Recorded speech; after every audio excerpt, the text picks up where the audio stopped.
Everyone. So നമ്മുടെ NEET result വന്നതിന് ശേഷം അലോട്ട്മെന്റ് പ്രൊസീജിയറിലോട്ട് പോവാണ്. ഈ ഒരു ടൈമിൽ നമുക്ക് ഡൗട്ട് ഉണ്ടാകുന്ന കാര്യങ്ങളാണ് അഡ്മിഷൻ സമയത്ത് എന്തെല്ലാം ഡോക്യുമെന്റ്സ് കോളേജിൽ സബ്മിറ്റ് ചെയ്യണത്. അപ്പോൾ നമുക്ക് ഈ വീഡിയോയിലൂടെ എന്തൊക്കെ ഡോക്യുമെന്റ്സ് ആണ് അഡ്മിഷൻ സമയത്ത് ഒരു കോളേജിൽ സബ്മിറ്റ് ചെയ്യേണ്ടത്, ഓൾ ഇന്ത്യ അലോട്ട്മെന്റിൽ എന്തൊക്കെ സബ്മിറ്റ് ചെയ്യണം എന്നുള്ളത് നമുക്ക് ഡിസ്കസ് ചെയ്യാം.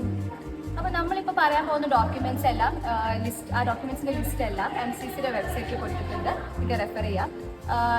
അതുപോലെ തന്നെ എല്ലാ ഡോക്യുമെന്റ്സും നമ്മൾ ഒറിജിനൽ സർട്ടിഫിക്കറ്റ് ആണ് സബ്മിറ്റ് ആക്കേണ്ടത്. ഈ ഒരു ഒറിജിനൽ സർട്ടിഫിക്കറ്റ് ഇല്ലെങ്കിൽ നമുക്ക് അഡ്മിഷൻ കിട്ടത്തില്ല. സോ നിർബന്ധമായിട്ടും അതിൻ്റെ എല്ലാം ഒറിജിനൽ സർട്ടിഫിക്കറ്റ്സ് തന്നെ വേണം. അതുപോലെ തന്നെ ഇതൊരു 5-6 കോപ്പീസ് എടുത്ത് വെക്കണം. അതിൽ 4-5 കോപ്പീസ് തന്നെ ഒറിജിനൽ സർട്ടിഫിക്കറ്റിൻ്റെ കൂടെ സെൽഫ് അറ്റസ്റ്റ് ചെയ്തിട്ടാണ് വെക്കേണ്ടത്. ഈ ഒരു സെൽഫ് അറ്റസ്റ്റ് എന്ന് ഉദ്ദേശിക്കുന്നത് ഇതിൻ്റെ ഓരോ ഡോക്യുമെന്റ്സിൻ്റെയും ഒറിജിനലിൻ്റെ കോപ്പീസിൽ നമ്മുടെ സ്റ്റുഡൻറ്റിൻ്റെ സൈൻ ചെയ്യണം. എന്നിട്ട് അതാണ് സെൽഫ് അറ്റസ്റ്റ്മെൻറ്റ് എന്ന് പറയുന്നത്. അത് ഒറിജിനൽ സർട്ടിഫിക്കറ്റ്സിൻ്റെ കൂടെ വെക്കണം.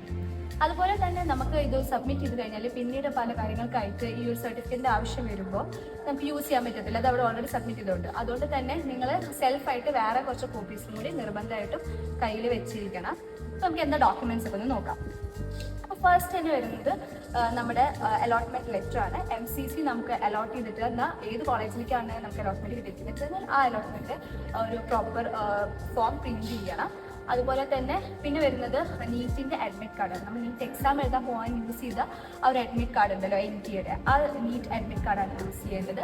പിന്നെ നമ്മൾ യൂസ് ചെയ്യുന്നത് എടുക്കേണ്ടത് കാര്യം എന്ന് വെച്ച് കഴിഞ്ഞാൽ നമ്മുടെ റിസൾട്ടും റാങ്കും പബ്ലിഷ് ചെയ്തിരിക്കുന്ന നമ്മുടെ റിസൾട്ട് വരുന്ന ഒരു ഫോം ഉണ്ടല്ലോ, നമ്മുടെ റിസൾട്ടും റാങ്കും ഒരുമിച്ച് നമുക്കൊരു NT തന്നെ പബ്ലിഷ് ചെയ്യുന്ന നമ്മുടെ ആ റിസൾട്ട് ഫോം ഉണ്ട്, അതും പ്രിൻ്റ് എടുക്കണം. അപ്പോൾ ഈ 3 കാര്യങ്ങളാണ് നമ്മൾ വെബ്സൈറ്റിൽ പ്രിൻ്റ് എടുക്കേണ്ടത്. പിന്നെ സബ്മിറ്റ് ആക്കേണ്ട കാര്യങ്ങൾ എന്ന് വെച്ച് കഴിഞ്ഞാൽ നമ്മുടെ ബർത്ത് സർട്ടിഫിക്കറ്റ് കൊടുക്കണം. ബർത്ത് സർട്ടിഫിക്കറ്റ് എന്ന് ഉദ്ദേശിക്കുന്നത് നമ്മുടെ 10th സർട്ടിഫിക്കറ്റിൽ അതിൽ നമ്മുടെ ഡേറ്റ് ഓഫ് ബർത്ത് ഉണ്ടെങ്കിൽ നമുക്ക് ഈ ഒരു ബർത്ത് സർട്ടിഫിക്കറ്റ് ഇല്ലെങ്കിലും കുഴപ്പമില്ല. ആ ഒരു 10th certificate date of birth തന്നെ ബർത്ത് സർട്ടിഫിക്കറ്റിൻ്റെ ഇതായിട്ട് ഇഷ്യൂ ചെയ്യുന്നതായിരിക്കും. പക്ഷേ നമ്മുടെ 10th സർട്ടിഫിക്കറ്റിൽ ഡേറ്റ് ഓഫ് ബർത്ത് ഇല്ല, അങ്ങനെ എന്തെങ്കിലും ആണെങ്കിൽ നമുക്ക് നിർബന്ധമായിട്ടും ബർത്ത് സർട്ടിഫിക്കറ്റ് സബ്മിറ്റ് ആക്കേണ്ടി വരും. പിന്നെ വരുന്നത് 10th സർട്ടിഫിക്കറ്റ് വേണം, +2 12th സർട്ടിഫിക്കറ്റ് വേണം. ഇനി ചില ഇൻസ്റ്റിറ്റ്യൂഷനിൽ എങ്ങനെയാണെന്ന് വെച്ചാൽ സർട്ടിഫിക്കറ്റ് വേറെ മാർക്ക് ലിസ്റ്റ് വേറെ ആയിട്ട് കിട്ടും 12th.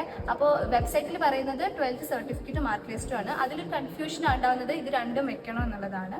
അതിൽ സർട്ടിഫിക്കറ്റ് എന്ന് പറയുന്നത് പാസ്സായി എന്ന് കാണിക്കുന്നതാണ്, മാർക്ക് ലിസ്റ്റ് വേറെ ഉണ്ടാവും. ഇപ്പോൾ നിങ്ങൾക്ക് 2 ഉണ്ടെങ്കിൽ സർട്ടിഫിക്കറ്റ് മാർക്ക് ലിസ്റ്റും ഉണ്ടെങ്കിൽ നിങ്ങൾക്ക് 2 അത് സബ്മിറ്റ് ആക്കാം. ഇനി അല്ല അത് രണ്ടും ഒരു സർട്ടിഫിക്കറ്റ് തന്നെ ആയിട്ടാണ് ഉള്ളതെങ്കിൽ ഒന്ന് സബ്മിറ്റ് ആക്കിയാൽ മതി. അതിൽ കൺഫ്യൂഷൻ വേണ്ട. എന്തൊക്കെയാണ് ഉള്ളത് സർട്ടിഫിക്കറ്റ് റിലേറ്റഡ് ആയിട്ട് +2 10th എല്ലാം സബ്മിറ്റ് ആക്കണം. പിന്നെ വരുന്നത് നമ്മുടെ പാസ്പോർട്ട് സൈസ് ഫോട്ടോ ആണ്. നമ്മൾ നീറ്റ് ആപ്ലിക്കേഷനിൽ കൊടുത്ത അതേ പാസ്പോർട്ട് സൈസ് ഫോട്ടോ ഒരു 8 കോപ്പിയെങ്കിലും വേണം. പിന്നെ വരുന്നത് നമുക്ക് എന്തെങ്കിലും റിസർവേഷൻസ് ഉണ്ടെങ്കിൽ, ഇപ്പോൾ നമുക്ക് റിസർവേഷൻ വഴിയാണ് അലോട്ട്മെൻറ്റ് കിട്ടിയിരിക്കുന്നത് വെച്ചിട്ടുണ്ടെങ്കിൽ ആ റിസർവേഷൻ്റെ സർട്ടിഫിക്കറ്റ്സ് വേണം. ലൈക്ക് SC ST സർട്ടിഫിക്കറ്റ്സ്, അതിൽ സബ് കാസ്റ്റ് സർട്ടിഫിക്കറ്റ്സ് ഒക്കെ വരുന്നുണ്ട്. അത് ഇംഗ്ലീഷ് ഓർ ഹിന്ദിയിൽ തന്നെ ആയിരിക്കണം സബ്മിറ്റ് ആക്കേണ്ടത് സർട്ടിഫിക്കറ്റ്സ് എല്ലാം റിസർവേഷൻസിൻ്റെ. ഇനി അഥവാ റീജിയണൽ ലാംഗ്വേജ് ആണെങ്കിൽ അതിന് ട്രാൻസ്ലേറ്റ് കോപ്പിയൊക്കെ അറ്റസ്റ്റ് ചെയ്യേണ്ടി വരും.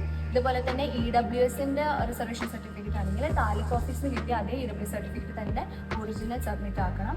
അതുപോലെ PWD ഡിസബിലിറ്റി ഉണ്ട്, OBC NCL സർട്ടിഫിക്കറ്റ് ഉണ്ട്, ഇതെല്ലാം കൊണ്ടുവരണം. ഏത് റിസർവേഷനാണോ അത് കൊണ്ടുവരണം. പിന്നെ നമുക്ക് അഡ്മിഷൻ്റെ സമയത്ത് കോളേജിൽ കൊടുക്കേണ്ടി വരുന്ന കുറച്ച് കാര്യങ്ങളാണ് ഫിസിക്കൽ ഫിറ്റ്നസ് സർട്ടിഫിക്കറ്റ്. അത് നമ്മുടെ ഗവൺമെൻറ് ഹോസ്പിറ്റൽസിൽ നിന്ന് സിവിൽ സർജൻ തരുന്ന ഒരു ഫിസിക്കൽ സർട്ടിഫിക്കറ്റ് വേണം, ഫിറ്റ്നസ് സർട്ടിഫിക്കറ്റ്. പിന്നെ വാക്സിനേഷൻ സർട്ടിഫിക്കറ്റ് വേണം. നമ്മൾ നിർബന്ധമായിട്ട് മെഡിക്കൽ ഫീൽഡിലോട്ട് പോകുമ്പോൾ hepatitis B means MMR and chicken box, ഈ 3 വാക്സിൻ നിർബന്ധമായിട്ട് എല്ലാ ഡോസും വിട്ടിരിക്കണം. അതിൻ്റെ ഒരു വാക്സിനേഷൻ സർട്ടിഫിക്കറ്റ് എവിടെ നിന്നാണോ നമ്മൾ ഈ ഹോസ്പിറ്റലിൽ നിന്നാണോ എടുത്തത് അതിൻ്റെ സർട്ടിഫിക്കറ്റും വേണം. പിന്നെ നമ്മൾ പ്രീവിയസ് ഇൻസ്റ്റിറ്റ്യൂഷനിൽ വരുന്ന ട്രാൻസ്ഫർ സർട്ടിഫിക്കറ്റ്, കണ്ടക്ട് സർട്ടിഫിക്കറ്റ് ഇതെല്ലാം സബ്മിറ്റ് ആക്കണം. അപ്പോൾ ട്രാൻസ്ഫർ സർട്ടിഫിക്കറ്റ് നമുക്ക് TC ഉണ്ടാവും. കണ്ടക്ട് സർട്ടിഫിക്കറ്റിൻ്റെ ഒരു പ്രശ്നം എന്താണെന്ന് വെച്ച് കഴിഞ്ഞാൽ അതൊരു 6 months വാലിഡിറ്റി ഉള്ളത് തന്നെ ആയിരിക്കണം. ഒരു പക്ഷേ നമ്മൾ +2 കഴിഞ്ഞ് റിപ്പീറ്റൊക്കെ ചെയ്തിട്ടുണ്ടായിരിക്കും. അപ്പോൾ ഈ ഒരു +2 കഴിഞ്ഞിട്ട് കുറേ നാൾ കഴിഞ്ഞിട്ടാണ് നമ്മളിപ്പോൾ അഡ്മിഷൻ വാങ്ങുന്നതെങ്കിൽ അന്ന് +2 കഴിഞ്ഞ് വന്നിട്ടുള്ള ആ ഒരു കണ്ടക്ട് സർട്ടിഫിക്കറ്റ് യൂസ് ആക്കാൻ പറ്റില്ല. പുതിയത് നമ്മുടെ എവിടെ നിന്നാണ് ഇൻസ്റ്റിറ്റ്യൂഷനിൽ പഠിച്ചാൽ അവിടെ തന്നെ ഒരു കണ്ടക്ട് സർട്ടിഫിക്കറ്റ് എടുക്കണം. പിന്നെ പറഞ്ഞ പോലെ TC എടുക്കണം. പിന്നെ വരുന്നത് ഇൻകം സർട്ടിഫിക്കറ്റ് നമ്മൾ ടൈപ്പ് അടിക്കണം. അതുപോലെ തന്നെ വരുന്നതാണ് നമ്മുടെ പ്രൂഫ് ഓഫ് ഐഡന്റിറ്റി പ്രൂവ് ചെയ്യാനുള്ള കുറച്ച് ഡോക്യുമെന്റ്സ് ആണ്. ലൈക്ക് നമ്മുടെ പാൻ കാർഡോ ലൈസൻസോ അല്ലെങ്കിൽ പാസ്പോർട്ട്, അതുപോലെ ഐഡന്റിറ്റി കാർഡോ ആധാർ കാർഡോ എന്ത് വേണമെങ്കിലും ഇതിൽ ഏതെങ്കിലും ഒന്ന് യൂസ് ചെയ്യാം. അല്ല ആധാർ കാർഡ് ആണെങ്കിൽ പുതുക്കിയ ആധാർ കാർഡ് തന്നെ യൂസ് ആക്കാൻ നോക്കണം. അതല്ലെങ്കിൽ ഇതിൽ ഏതെങ്കിലും ഒന്ന് എടുത്താലും മതി. പിന്നെ വരുന്ന ഒന്നാണ് എലിജിബിലിറ്റി ആൻഡ് മൈഗ്രേഷനൊക്കെ. അതായത് നമ്മളിപ്പോൾ നമ്മൾ ഓൾ ഇന്ത്യ അലോട്ട്മെൻറ്റ് ആയതുകൊണ്ട് തന്നെ ഒരു സ്റ്റേറ്റിൽ നമുക്ക് ഒരു പക്ഷേ വേറെ സ്റ്റേറ്റിൽ നിന്ന് കിട്ടുന്നത്, നമ്മൾ വേറെ സ്റ്റേറ്റിൻ്റെ ആൾക്കാരാണ് ആൻഡ് വേറെ സ്റ്റേറ്റിലേക്കാണ് നമുക്ക് കിട്ടുന്നതെങ്കിൽ ആ ഒരു സ്റ്റേറ്റിലേക്കുള്ള എലിജിബിലിറ്റി എന്താണോ അത് പ്രൂവ് ചെയ്യുന്ന സർട്ടിഫിക്കറ്റ് കൈപിടിക്കേണ്ടി വരും. അത് ഓരോ സ്റ്റേറ്റ് അനുസരിച്ചിട്ടായിരിക്കും എലിജിബിലിറ്റി സർട്ടിഫിക്കറ്റ് വേണം. അതുപോലെ മൈഗ്രേഷൻ സർട്ടിഫിക്കറ്റ് ഉള്ളവരുണ്ടെങ്കിൽ ആപ്ലിക്കബിൾ ആണെങ്കിൽ കൊടുക്കേണ്ടി വരുന്നുണ്ടെങ്കിൽ അതും കൈപിടിക്കണം. ഇതൊക്കെയാണ് മെയിൻലി നമ്മൾ കൈപിടിക്കേണ്ട ഡോക്യുമെന്റ്സ് എല്ലാം. അതുപോലെ തന്നെ നമ്മൾ അഡ്മിഷൻ സമയത്ത് പോകുമ്പോൾ ശ്രദ്ധിക്കണം, സ്റ്റാമ്പ് പേപ്പറും കൂടി കൊണ്ടുപോകണം. അത് 50 റുപ്പീസിൻ്റെ 4 സ്റ്റാമ്പ് പേപ്പർ ആയിട്ടാണ്, അത് ബോണ്ടിന് വേണ്ടിയിട്ടാണ് 50 റുപ്പീസ് 4 സ്റ്റാമ്പ് ആയിട്ടാണ് നമ്മൾ ഇങ്ങനെ കൊണ്ടുപോകേണ്ടത്. അപ്പോൾ ഇതെല്ലാമാണ് ഇമ്പോർട്ടൻ്റ് ആയിട്ടുള്ള കുറച്ച് ഡോക്യുമെന്റ്സ്. ഇത് നിങ്ങളുടെ NCC വെബ്സൈറ്റിൽ കയറി നിങ്ങൾക്ക് നോക്കാവുന്നതാണ് എന്തെല്ലാമാണെന്നുള്ളത്. നമ്മളിവിടെ വീഡിയോയിൽ നമ്മളിത് കൊടുക്കുന്നുണ്ട്, ഈ ഒരു ലിസ്റ്റ് ഓഫ് ഡോക്യുമെന്റ്സ് നമ്മൾ കൊടുക്കുന്നുണ്ട്.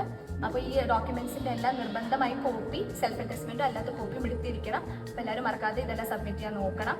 അപ്പോൾ എല്ലാവർക്കും ബെസ്റ്റ് വിഷസ്. Thank you.